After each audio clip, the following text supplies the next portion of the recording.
Well, hey there, you're on the internet, I have some free time, and welcome to the Triple N Network, where all you newbie nib nerds can find all the news you'll need. Let's look at an ink today, shall we? Now, today's ink is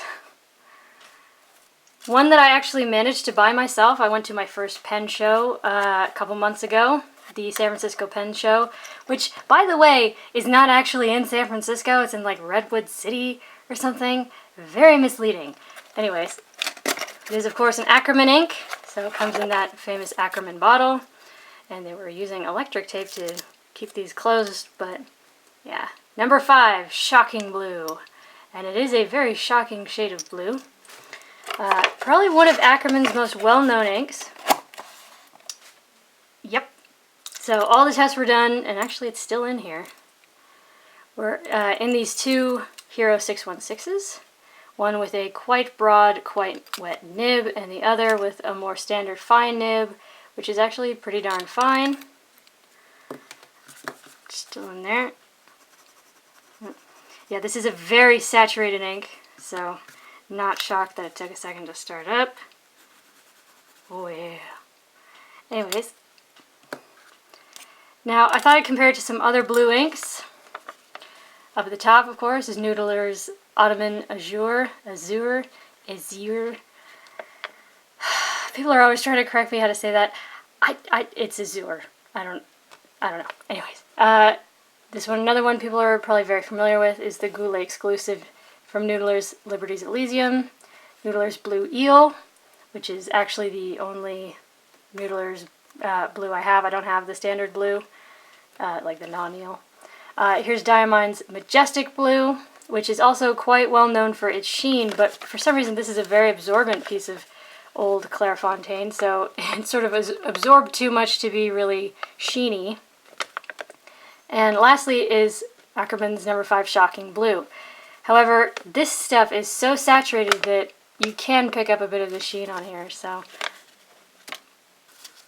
This, I'd say, at that same pen show where I got it, I actually got to try Parker Penman Sapphire, and I'd say that this is as close of an ink as I've gotten to use to that.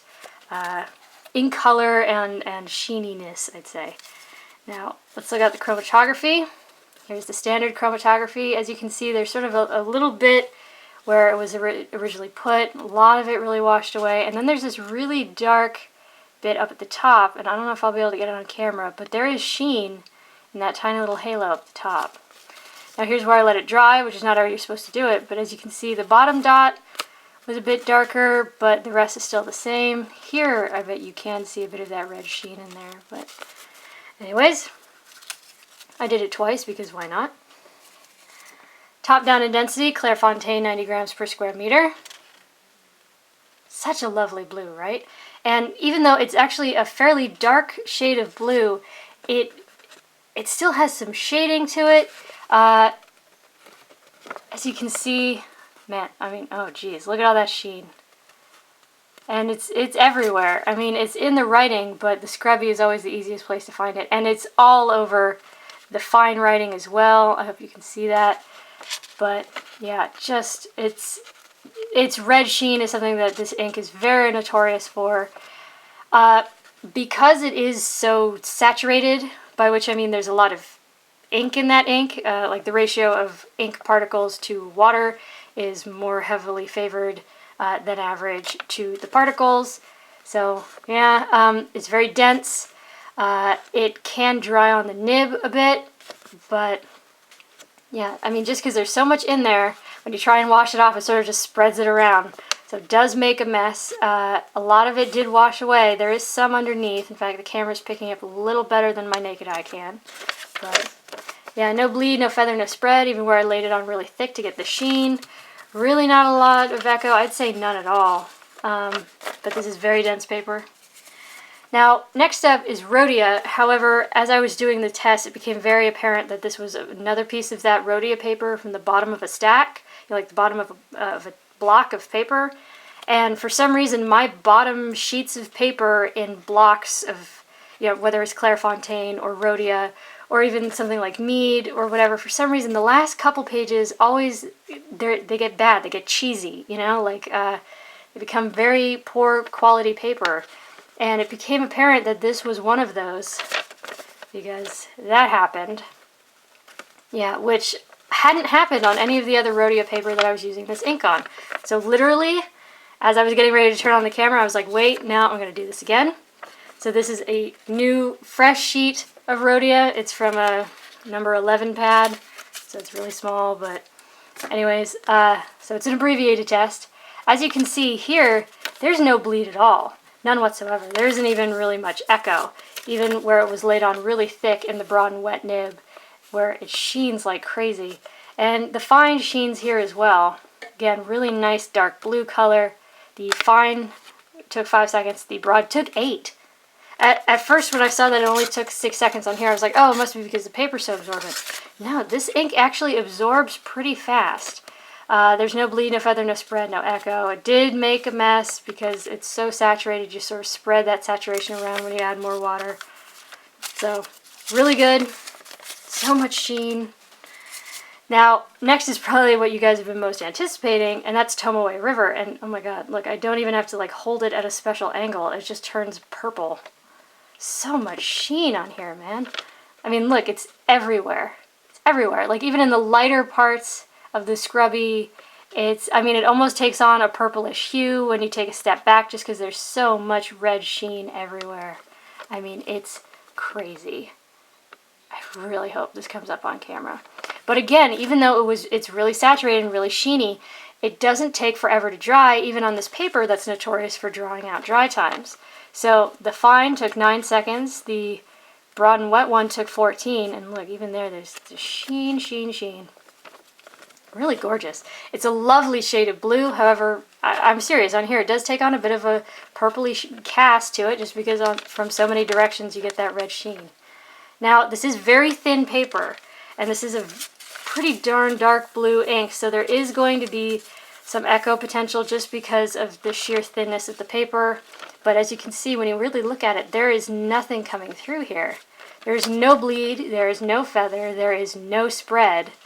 Very well behaved. However, Tomoe River loves to let ink just slide away when you add more water, and that's definitely what happened here. I mean, even my camera's having trouble picking up even the barest bits of what used to be there, so don't get it wet. Up next is the world's worst 20-pound copier paper, where I really only used that really fine nib, but here you can probably see there is some feathering, and if you look at the difference in line width, you'll see that there was some spread, which is unfortunate. It took 1 second to dry, there's no shading left, and actually there's no sheen on here. But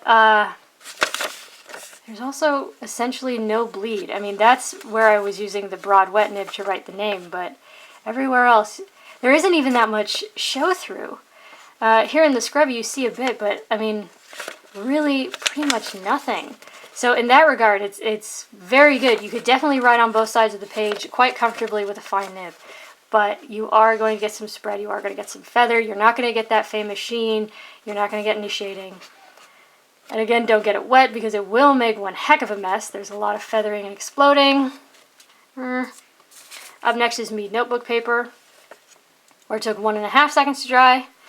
I say again, it has outperformed the 20-pound paper, but again, there's no sheen on here. There is some spread, but again, there's really no bleed. I mean, we've seen so many tests on this paper now, and usually there's like, it's almost on the other side, like there's some really significant show through, but here, really not so much. And a fine nib did really, really well. I'm quite impressed. Yeah, I mean, again, a lot of the really like wonderful qualities of it, the shading, the sheen, and all that are gone, but it still leaves a very pleasant shade of blue. Really not too bad. Yeah, water test. This paper reacts very violently with water, so there is a lot of exploding and feathering, but there is still some there. If you absolutely had to, if like your life depended on it, you could recover that. Up next is Moleskine Notebook Paper, and this is accurate, modern Moleskine paper. It's not that freakishly well-behaved stuff, which is where we get some problems, because if we pull this in close, you see that? I mean, and it's not even just in the broad and wet nib, because most of this was done just with the fine, but I hope that comes through just how explodey, feathery that is. I mean, that's insane. It takes on such an obscenely woolly look to it. Really not encouraging. I mean, that's distractingly bad feathers. And it took 5 seconds to dry, which I can't really explain. But, so there's not as much bleed as I had expected, because most Moleskine paper just, it bleeds and bleeds and bleeds. But here, I mean, so that was where I wrote the name with the broad wet nib. And that's the scrubby, but pretty much everywhere else you don't get anything. So that really impressed me. There's something about this ink where it does not bleed where most inks do. So that kind of surprised me. There is some feathering problems. There's a little bit of spread, but... And here, because the paper is more absorbent, it was harder to wash all of it away. However, this paper also reacts very violently to water. It tends to feather and explode and just become a disaster. That would be very difficult to recover, especially if you have, microphagia and you tend to write within the tiny, tiny lines, just because the feathers get so bad. But yeah, so there you go. There's Akkerman's number 5 Shocking Blue. It is a wonderful color. I mean, it is so intense. And actually on the nicer papers, it tends to dry much faster than I would have expected.